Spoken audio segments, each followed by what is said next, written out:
శ్రీ గురుభ్యో నమః. శ్రీమాత్రే నమః. తెలుగు బ్రాహ్మణ పురోహిత మ్యాట్రిమోనీ ప్రొఫైల్స్కి స్వాగతం, సుస్వాగతం. ఇక్కడ మనము పురోహితులకు సంబంధించినటువంటి వివరాలు చదువుతామండి. అలాగే వారిని వివాహం చేసుకోవడానికి సిద్ధంగా ఉన్నటువంటి అమ్మాయిల వివరాలు కూడా చదువుతాము. కాబట్టి మీకు ఇందులో ఏ ప్రొఫైల్ వచ్చినప్పటికీ కూడా మీ దగ్గర వివాహానికి సిద్ధంగా ఉన్నటువంటి వారి యొక్క వివరాలు మాకు అందచేసి మా జ్యోతి మ్యాట్రిమోనీ ద్వారా తగిన సేవలు పొందవచ్చు. సనాతన ధర్మం నిలబెట్టుకోవడం ప్రతి ఒక్కరి బాధ్యత. కాబట్టి మనం కూడా మన అమ్మాయిల్ని పురోహితులకి, అర్చకులకి, ఘనాపాటీలకి ఇచ్చి వివాహం చేస్తే ఎలా అన్నటువంటి ఒక్క విషయాన్ని ఒక్కసారి కనుక నుంచుని ఆలోచిస్తే మనకి కూడా ఆలోచనలో మార్పు వచ్చే అవకాశం ఉందండి. ఎందుకంటే ఎన్నో రకాలైనటువంటి లాభాలు ఉన్నాయి. ఒక ఉద్యోగస్తుడి కంటే కూడా ఇలా పౌరోహిత్యము, అర్చకత్వం చేస్తున్నటువంటి వాళ్ళు భార్యా పిల్లలతో గడిపేటటువంటి సమయం చాలా ఎక్కువగా ఉంటుంది. పైగా వారికి భార్యాస్థానం యొక్క విలువ తెలిసి ఉంటుంది. కాబట్టి భార్యని చాలా భద్రంగా చూసుకుంటారు. పైగా నిత్యావసర వస్తువులు ధరలు ఈ ఆకాశాన్ని అంటుతున్నటువంటి ఈ నేపథ్యంలో వారికి నిత్యావసర వస్తువులు కూడా పెద్దగా కొనక్కర్లేకుండా అన్నీ కూడా మనమే వారికి అందజేస్తూ ఉంటాము. అలాగే ఉండటానికి ఆవాసం కూడా దేవాలయం వాళ్ళే ఏర్పాటు చేస్తుంటారు. ఇప్పుడు శృంగేరి సంస్థానాలు అయి ఉండొచ్చు, మన కంచి కామకోటికి చెందినవి ఉండొచ్చు, మన దేవాదాయ శాఖకి చెందినవి ఉండొచ్చు. కాబట్టి వారికి ఉండడానికి ఆవాసానికి సంబంధించి కూడా వారికి లెక్క చూసుకోకర్లేదు. అలాగే చూడండి, వారు ఎంతో చక్కగా ఆర్జించుకుంటూ మన సనాతన ధర్మాన్ని నిలబెట్టుతూ వేదాన్ని నిత్యము అన్యాయం చేస్తారు. కాబట్టి నిజానికి వారికి ఎప్పుడూ కూడా అంటే భార్యాస్థానం విలువ తెలుసు కాబట్టి అసలు రెండో ఆలోచన ఉండదు. అంటే విడాకులు తీసుకోవాలి అన్నటువంటి ఆలోచన ఉండదు. కాబట్టి మిగతా వారితో పోలిస్తే వీళ్ళలో విడాకులు తీసుకునే శాతం 1% మటుకే ఉంటుంది. ఇవన్నీ ఆలోచించి ఆడపిల్ల తల్లిదండ్రులు కూడా వారి అమ్మాయిని ఇవ్వడానికి ముందుకు రావాలి. కొంతమందికి అనిపించవచ్చు, అయ్యో ఎప్పుడు కూడా వాళ్ళు దౌత్య ఉత్తరీయం కట్టుకునే ఉంటారు, నా అల్లుడిని నేను సూటు బూటు వేసుకొని చూసుకోవాలనిపిస్తుంది అని ఉండొచ్చు. నిజానికి ఆ క్రతువు చేయించిన కాసేపే వాళ్ళు సాంప్రదాయపరమైనటువంటి దుస్తులు ధరించి ఉంటారు.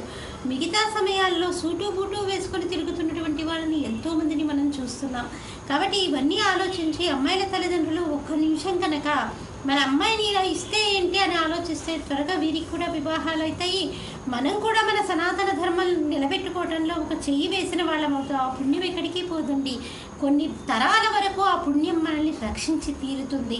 కాబట్టి ముందుగా వారిని వివాహం చేసుకోవడానికి సిద్ధంగా ఉన్నటువంటి అమ్మాయిల వివరాలు చదివే ముందు వారికి నిజానికి జోహార్లు అర్పిస్తూ మనం ఆ వివరాలు తెలుసుకుందాం. అమ్మాయి పేరు త్రిపుర. 6/9/1969 పుట్టిందండి. 2:50 మధ్యాహ్నం పూట పుట్టింది. హైదరాబాద్లో పుట్టింది. వీళ్ళు వైదికి వెళ్ళాలండి. గౌతమ సగోత్రము, ఆరుద్ర నక్షత్రం 4వ పాదము, 5-4 ఎత్తుంటుందండి. అమ్మాయి 10వ తరగతి చదివింది.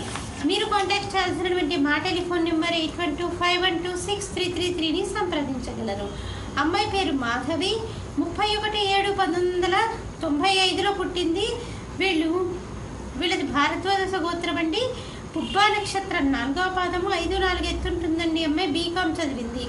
మీరు కాంటాక్ట్ చేయాల్సినటువంటి మా టెలిఫోన్ నెంబర్ 8125126333ని సంప్రదించగలరు. అమ్మాయి పేరు శార్వాణి. 9/8/1995 పుట్టిందండి. 5:55 ఉదయం పూట పుట్టింది. హైదరాబాద్లో పుట్టింది. వీళ్ళు శ్రీ వైష్ణవులండి. భారద్వాజ సగోత్రము, ఉత్తరాషాఢ నక్షత్రం 1వ పాదము, 5-6 ఎత్తుంటుందండి. అమ్మాయి బీకామ్ చదువుతోంది. మీరు కాంటాక్ట్ చేయాల్సినటువంటి మా టెలిఫోన్ నెంబర్ 8125126333ని సంప్రదించగలరు. మరి అమ్మాయిల వివరాలు చూసాం కదండి. మరి పురోహితులకు సంబంధించినటువంటి వివరాలు ఒక చిన్న విరామం తర్వాత చిటికలో వారి వివరాలు చూద్దాం. శ్రీమతి జొన్నలగడ్డ జ్యోతి నిర్వహణలో అంతర్జాతీయంగా పేరు పొందిన బ్రాహ్మణ వివాహ వేదిక jyotimatrimony.com. అబ్బాయి పేరు సుధీర్ శర్మ. 6/6/1991 పుట్టాడండి. 6000 నియోగులు. భారద్వాజ సగోత్రము, 5-6 ఎత్తుంటాడండి. అబ్బాయి బీటెక్ చేశాడు, పౌరోహిత్యం చేస్తున్నాడు. 50,000 రూపాయలు నెలకి ఆదాయం. మీరు కాంటాక్ట్ చేయాల్సినటువంటి మా టెలిఫోన్ నెంబర్ 8125126333ని సంప్రదించగలరు. అబ్బాయి పేరు ఫణి. 31/5/1982 పుట్టాడండి. 9:46 ఉదయం పూట పుట్టాడు. ఒంగోలులో పుట్టాడు. వీళ్ళు శ్రీ వైష్ణవులండి, శ్రీవత్స గోత్రము, ఉత్తర ఫల్గుని నక్షత్రం, 2వ పాదము, 5-8 ఎత్తుంటాడండి. అబ్బాయి ఇంటర్మీడియట్ చదివాడు, పౌరోహిత్యం చేస్తున్నాడు. 60,000 రూపాయలు నెలకి ఆదాయం. మీరు కాంటాక్ట్ చేయాల్సినటువంటి మా టెలిఫోన్ నెంబర్ 8125126333ని సంప్రదించగలరు. అబ్బాయి పేరు శివప్రసాద్, 21/6/1982లో పుట్టాడండి. 11:25 రాత్రిపూట పుట్టాడు. విజయవాడలో పుట్టాడు. వైదికి వెళ్ళాలండి. గౌతమ సగోత్రము, ఆరుద్ర నక్షత్రం, 1వ పాదము, 5-5 ఎత్తుంటాడండి. అబ్బాయి 10వ తరగతి చదివాడు, పౌరోహిత్యం చేస్తున్నాడు. 50,000 రూపాయలు నెలకి ఆదాయం. మీరు కాంటాక్ట్ చేయాల్సినటువంటి మా టెలిఫోన్ నెంబర్ 8125126333ని సంప్రదించగలరు. మరి ఇక్కడ పురోహితులకు సంబంధించినటువంటి వివరాలు, వారిని వివాహం చేసుకోవడానికి సిద్ధంగా ఉన్నటువంటి వారి యొక్క వివరాలు చూసాం కదండి. మీకు ఇందులో ఏ ప్రొఫైల్ వచ్చినప్పటికీ కూడా మీ దగ్గర వివాహానికి సిద్ధంగా ఉన్నటువంటి వారి యొక్క వివరాలు మాకు అందజేసి మా జ్యోతి మ్యాట్రిమోనీ ద్వారా తగిన సేవలు పొందవచ్చు. సర్వేజన సుఖినో భవంతు. స్వస్తి.